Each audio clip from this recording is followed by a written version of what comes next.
दोस्तों नमस्ते। दोस्तों इस वीडियो में रसायन विज्ञान के जो महत्वपूर्ण फैक्ट है उसको कवर किया गया है। अगर आप किसी भी एग्ज़ाम की तैयारी करते हैं तो यह वीडियो आपके लिए लाभदायक साबित हो सकती है। तो शुरू करते हैं। चींटी के डंक में कौन सा अम्ल पाया जाता है? तो मेथेनोइक अम्ल जो चींटी के डंक में पाया जाता है। अम्ल का जो जलीय विलयन है नीले लिटमस को क्या कर देता है? लाल कर देता है। यानी कि जो नीले लिटमस होता है अम्ल क्या करता है? नीले लिटमस को लाल कर देता है। एक कोड है इसका अनिल। अनिल याद कर सकते हैं। अ से अम्ल, नी से नील, नीले लिटमस, ल से लाल। मतलब जो अम्ल होता है नीले लिटमस को लाल कर देता है और जो क्षार होता है वो लाल लिटमस को नीले कर देता है। तो इस कोड से याद कर सकते हैं।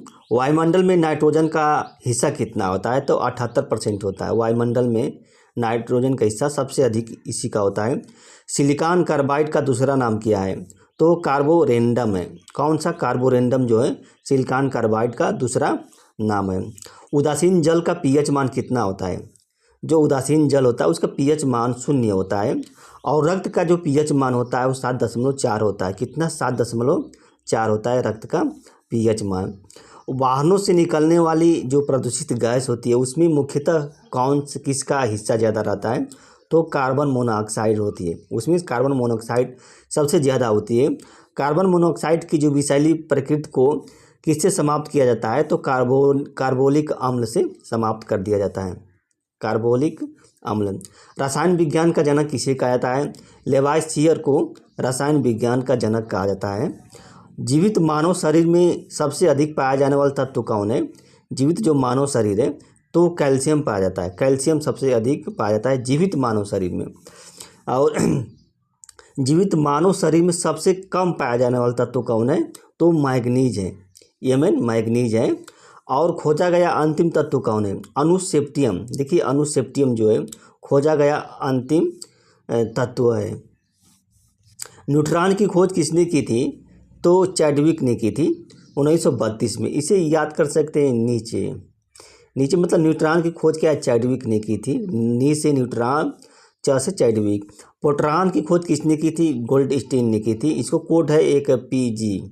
मतलब प्रोटॉन की खोज गोल्डस्टीन ने की थी। गोल्डस्टीन। सार्वत्रिक विलायक कौन है? तो जल को क्या सार्वत्रिक विलायक कहा जाता है।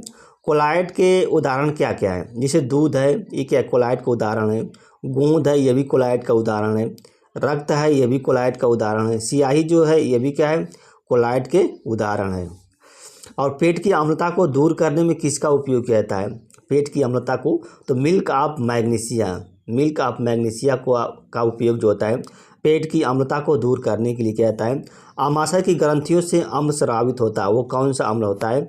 तो HCl होता है। HCl हाइड्रोक्लोरिक अम्ल होता है। कौन? हाइड्रोक्लोरिक अम्ल होता है। सिरका में कौन सा अम्ल पाया जाता है? तो सिरका में एसिटिक अम्ल पाया जाता है। इमली और अंगूर में कौन सा अम्ल पाया जाता है? तो टार्टरिक अम्ल पाया जाता है। इमली और अंगूर में टार्टरिक अम्ल पाया जाता है। खाने वाला सोडा का रासायनिक नाम क्या है? तो सोडियम बाइकार्बोनेट जो है खाने वाला सोडा का रासायनिक नाम है। और धावन सोडा का रासायनिक नाम है सोडियम कार्बोनेट है। इसे क्या NaHCO3 होता है। और ये जो होता है Na2CO3 सोडियम कार्बोनेट का रासायनिक नाम है। अम्लराज में हिस्सा किसका क्या? अम्लराज किसे कहते हैं? यहाँ देखिए इस अम्लराज में जो 3 भाग होता है HCl होता है और एक भाग जो होता है सांद्र नाइट्रिक अम्ल होता है HNO3 होता है। अम्लराज जो होता है सोना और प्लेटिनम को गलाने में सक्षम होता है। बारूद बनाने में किसका उपयोग किया जाता है? तो पोटेशियम नाइट्रेट का जो है बारूद बनाने में उपयोग किया जाता है। तरल अवस्था में पाया जाने वाला अधातु तत्व कौन है? तरल अवस्था में पाया जाने वाला अधातु तत्व जो है ब्रोमीन है। धातु नहीं, ब्रोमीन है। आयोडीन का महत्वपूर्ण स्रोत क्या है? तो समुद्री खरपतवार जो है आयोडीन का क्या है? महत्वपूर्ण स्रोत है। और पौधों में नाइट्रोजन किस रूप में लेते हैं? जो पौधे हैं वो नाइट्रोजन को किस रूप में लेते हैं? तो नाइट्रेट के रूप में लेते हैं। किससे? नाइट्रेट के रूप में लेते हैं। क्लोरोफ्लोरोकार्बन यौगिकों को क्या कहा जाता है? क्लोरोफ्लोरोकार्बन जो यौगिकों हैं उनको फ्रियान कहा जाता है। क्या? फ्रियान कहा जाता है।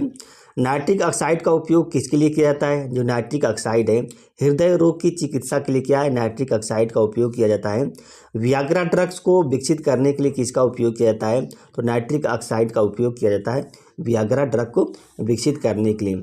सबसे पहले कृत्रिम रूप से उत्पादित होने वाला या उत्पादित किया जाने वाला तत्व कौन है, प्लूटोनियम है। आर्टिफिशियल रूप से या कृत्रिम रूप से उत्पादित किया जाने वाला तत्व प्लूटोनियम है। जहरीली गैस को खत्म करने के लिए उत्प्रेरक के रूप में किसका उपयोग किया जाता है, तो जो जहरीली गैस है उसको रेंडियम का उपयोग किया जाता है। जहरीली गैस को खत्म करने के लिए उत्प्रेरक के रूप में रेंडियम का यूज किया जाता है। प्राकृतिक रेशा में क्या विद्यमान होता है, तो नाइट्रोजन होता है। और जो कृत्रिम रेशा होता है उसमें क्या नाइट्रोजन विद्यमान होता है, उसमें नाइट्रोजन विद्यमान नहीं होता है, उसमें नाइट्रोजन विद्यमान नहीं होता है। भारी जल की खोज किसने की थी, यूरी वासवर ने क्या भारी जल की खोज की थी। शुष्क बर्फ के रूप में उपयोग किसका किया जाता है, तो ठोस कार्बन डाइऑक्साइड है, इसका यूज जो होता है ठुष्क मतलब शुष्क बर्फ के रूप में यूज किया जाता है। न्यूट्रॉन मंदक के रूप में किसका यूज किया जाता है, तो न्यूट्रॉन को मंदक के रूप में भारी जल का यूज किया जाता है। जो जल साबुन के साथ आसानी से झाग देता है उसे मृदु जल कहते हैं। जो जल साबुन के साथ आसानी से झाग देता है उसे मृदु जल कहते हैं। पारमाणविक घड़ी में टाइम कीपर के रूप में किसका यूज किया जाता है, जो पारमाणविक घड़ी होती है टाइम कीपर के रूप में सीजियम का यूज किया जाता है। किसका, सीजियम का यूज किया जाता है। लेड पेंसिल में लेड कितना हिस्सा होता है, तो 0% होता है। लेड पेंसिल में लेड का हिस्सा 0% हो जाता है। सबसे भारी धातु कौन है, तो ओस्मियम। ओस्मियम जो होता है सबसे भारी धातु है। और सबसे हल्का धात्विक तत्व है लिथियम। लिथियम जो है सबसे हल्का धात्विक तत्व है। सेव में कौन सा अम्ल पाया जाता है, तो मैलिक अम्ल पाया जाता है सेव में। टमाटर में कौन सा अम्ल पाया जाता है, तो ऑक्जैलिक अम्ल पाया जाता है। ऑक्जैलिक अम्ल जो है टमाटर में पाया जाता है। सबसे कठोर धातु कौन है, तो सबसे कठोर धातु क्रोमियम है। और सबसे मजबूत धातु कौन है, कठोर और मजबूत टंगस्टन है। टंगस्टन जो है सबसे मजबूत धातु है, सबसे भारी धातु, सबसे हल्के धातु, सबसे कठोर धातु। तो कठोर धातु क्रोमियम है, क से याद कर सकते हैं। उत्कृष्ट धातुएं कौन कौन है, उत्कृष्ट धातुएं जो हैं जैसे गोल्ड है, प्लेटिनम है, सिल्वर है, मरकरी है, इन सबको क्या उत्कृष्ट धातुएं कहा जाता है। ब्रिटेनिया धातु, ब्रिटेनिया धातु जो मिश्र धातु है, इसमें कौन कौन बना होता है, इसमें कौन कौन धातु रहती है, एंटीमनी रहती है, तांबा रहता है और टिन रहता है। इसमें क्या होता है, इसी तीनों को मिलाकर ब्रिटेनिया धातु बनाई जाती है। तांबा को मिलाकर, टिन को मिलाकर और एंटीमनी को मिलाकर। जिंक फास्फाइड का उपयोग किस लिए किया जाता है, देखिए इंपॉर्टेंट, जिंक फास्फाइड का उपयोग जो है कृंतकनाशी के रूप में, कृंतकनाशी का मतलब चूहे को मारने के लिए, चूहा मारने वाली दवा के रूप में क्या है, जिंक फास्फाइड का यूज किया जाता है। सबसे अधिक अस्थायी तत्व कौन है, सीसा जो होता है सबसे अधिक अस्थायी तत्व है सीसा।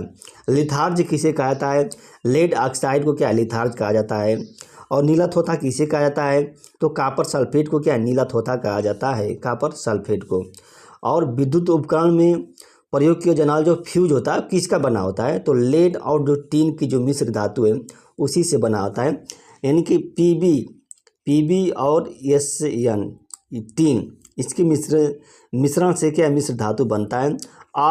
अपस्फोटन रोकने के लिए किसका यूज किया जाता है, अपस्फोटन को रोकने के लिए जो यानी कि जो क्या गाड़ियों में जो आवाज़ है उसको नियंत्रण करने के लिए किसका यूज किया जाता है, तो लेड टेट्रा एथाइल का यूज किया जाता है अपस्फोटन के रूप में। लेड नॉकिंग जिसे कहते हैं, खटखट की जो आवाज़ आती है। वायुयान के निर्माण में किसका यूज किया जाता है, तो पैलेडियम का निर्माण जो होता है वायुयान के निर्माण में किया जाता है। विद्युत धारा का सर्वोत्तम चालक कौन है, चांदी और तांबा जो है विद्युत धारा के सर्वोत्तम चालक हैं। दही में कौन सा अम्ल पाया जाता है, तो दही में लैक्टिक अम्ल पाया जाता है। दुर्गंध युक्त जो मक्खन होता है उसमें कौन सा अम्ल पाया जाता है, तो ब्यूटायरिक अम्ल पाता है, ब्यूटायरिक अम्ल पाया जाता है जो दुर्गंध युक्त जो मक्खन होता है। दोस्तों नमस्ते, यह वीडियो अच्छी लगी तो लाइक कीजिएगा और हमारे चैनल को दोस्त सब्सक्राइब कर दीजिएगा। धन्यवाद, नमस्ते।